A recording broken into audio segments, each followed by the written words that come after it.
Jamie Dimon was asked about how this affects the economy. Here's what Jamie had to say.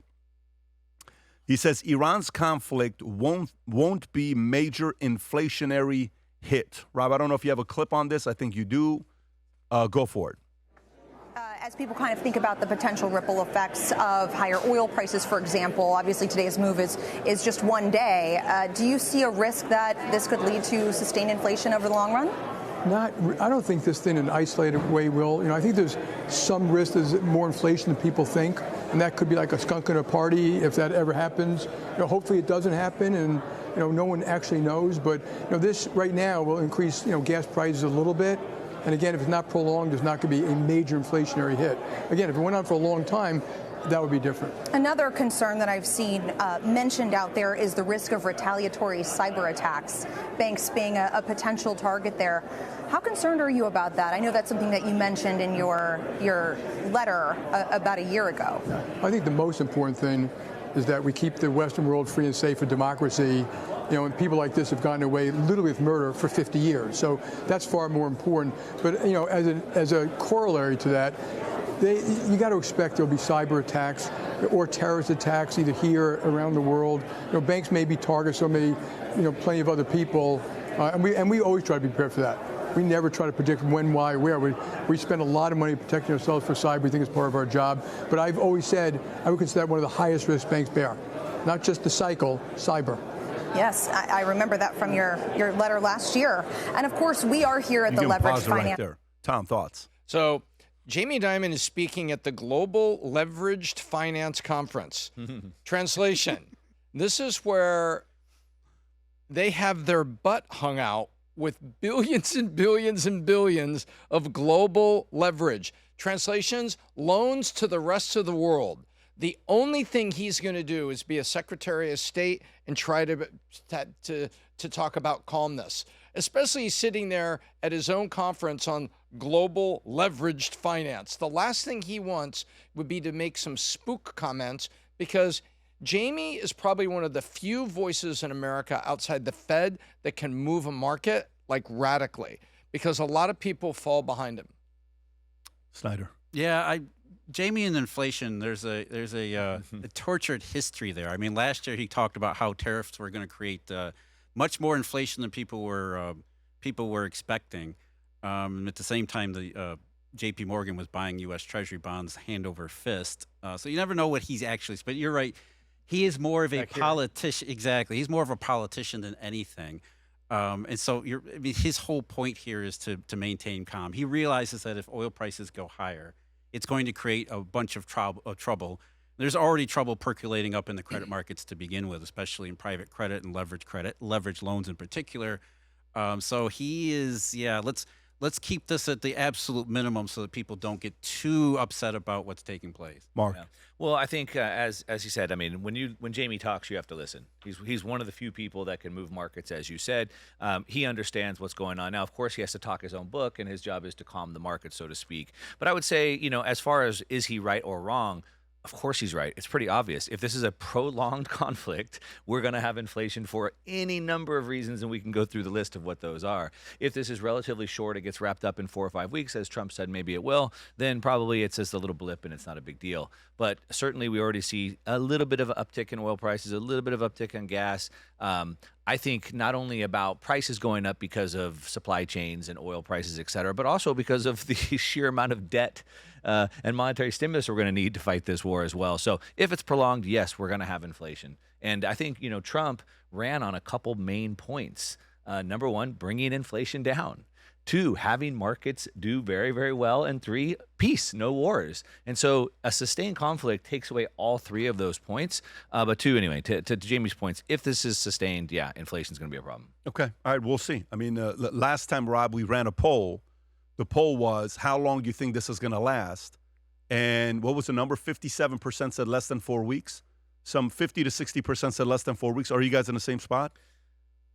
You're not? Okay, why don't we do this, Rob? Why don't we do this? Last longer. Don't say anything, Rob. Run another poll, identical. Because now it's been how long? It's been 5 days, right? Saturday, Sunday, Monday, Tuesday. Today's Wednesday or Thursday? I think today's Wednesday. Right? Today's Wednesday. 5 days. They all blend together.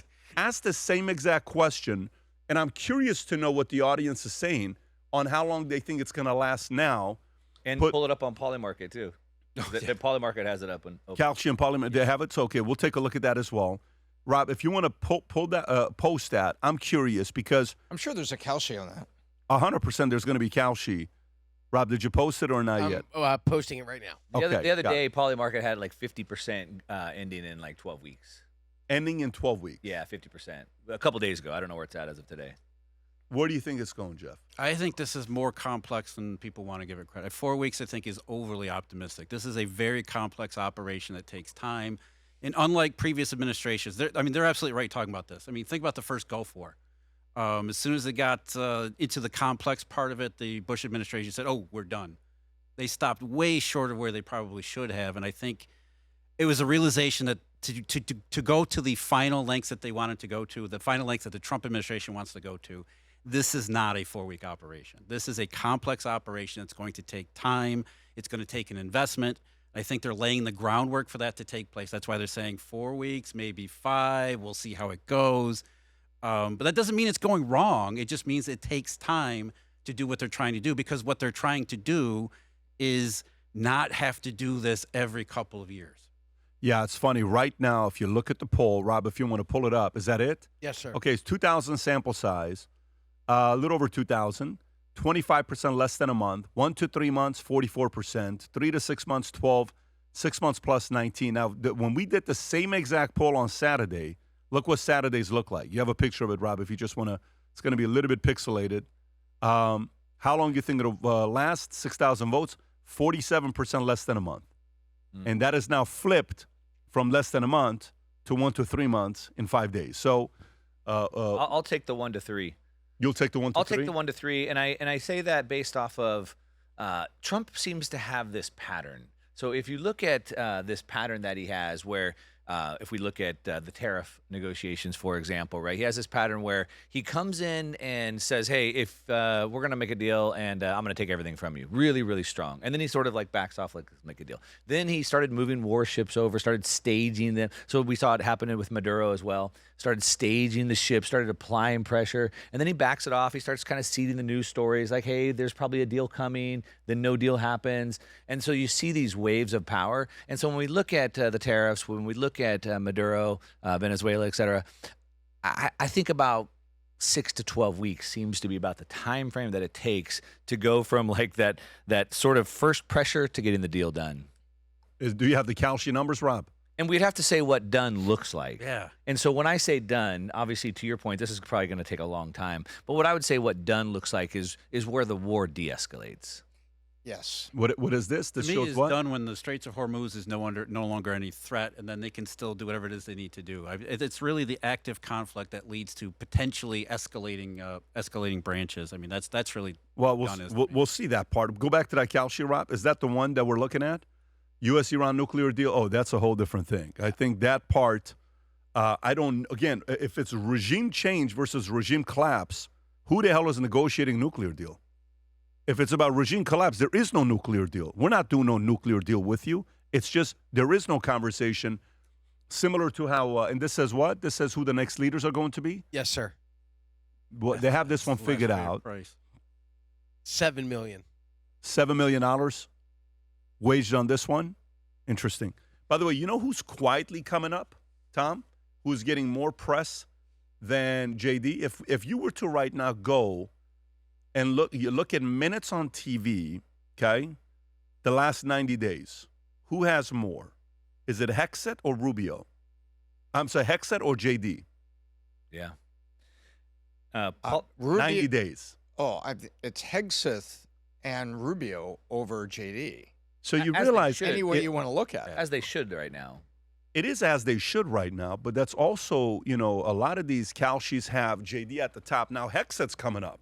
So imagine this ends good for Hexet. Now you have a three-way race of who's going to be running for 2028. You have JD, you have Rubio, and you have, Hexet wanting to put his hat in. Didn't Rubio say if JD runs, I'm not going to run? He did. But let me tell you, the people that are in his ear, they have a lot of work to do to kind of shift his mindset to be like, look, you don't get him. Think about how hot DeSantis was in 2020, 2021. Remember how hot he was at one point? Yeah. And he won by 34,000 votes first time. Second time, he won by 1.5 million. Yep. It's like, how many chances? Everybody forgot already what DeSantis did. Yep. DeSantis' news is yesterday, right? If this is happening right now, Hexet may want to get involved and participate in some of the stuff that's Shows you going how on. quickly we forget, because remember that we were talking about that for 3 days on a national level, not just this podcast. Which one? On a national level, when the reelection of DeSantis. Oh my gosh, he won Dade County. Remember that? A Republican won Dade County. Yeah. It was only Orange County, a small, part of Orlando he lost. Oh my gosh, he's on a roll. And guess what? One season later. For those of you guys that are watching this and you're tuning in, I got 2 more stories to do before we wrap up. Remember, this is the biggest request I have from you. 51% of you watch our podcast who are not subscribed to it. You just watch it, consume it regularly, but you haven't pressed that subscribe button. That's very important to us on the algorithm. If you enjoyed this last week, our team has done a great job, a lot of interviews, a lot of different shows. It's a cost. I don't take any money off the table. It's all being invested back into the company because of what vision we have long term. If you like what we do with PBD Podcast and the guests that we bring and the conversations that we have, smash that subscribe button. It helps us out a lot when you're doing that. So 51% of you enjoy watching it, but it would mean a lot to us if you press that subscribe button. If you enjoyed this video, you want to watch more videos like this, click here. And if you want to watch the entire podcast, click here.